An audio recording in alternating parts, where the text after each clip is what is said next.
The problem with lying is that it's a hydra.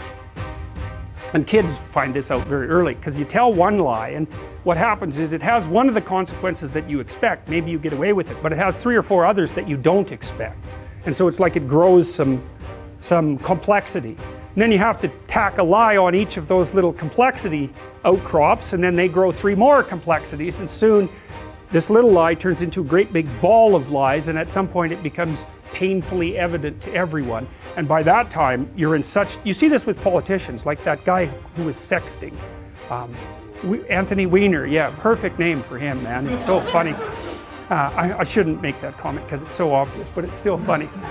But, you know, that's exactly what happened to him. It's like, it wasn't even so much the event, because, you know, people are stupid, they make mistakes, and actually the public is somewhat forgiving if you say, yeah, geez, I'm a real moron, and, you know, like, really, seriously, how could I do that? But I did, and like, I'll try not to do it again. But what happens with politicians is, and I'm not speaking specifically of politicians, is they'll make an error and it gets exposed, and then they make 3 others trying to cover it up. It happened with Nixon, for example, and then the whole thing just turns into a complete scandal. And maybe they could have got out of it at the beginning by just telling the truth. It's like, yes, I'm an idiot, you know, I'll try not to do it again. The worst of all possible violations of moral behavior was betrayal, and they're in the deepest levels of hell. If you trust me, then you're manifesting the necessary courage that puts someone through life. You know, if you're smart, you don't trust me because you're naive.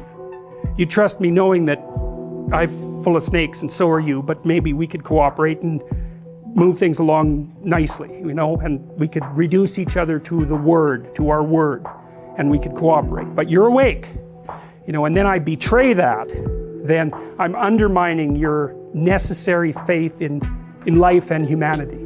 And you can really hurt someone that way. Like, sometimes it's self-betrayal, but you can really do someone in that. We can really traumatize them so that they can't recover. And so it's a really terrible thing to do to someone.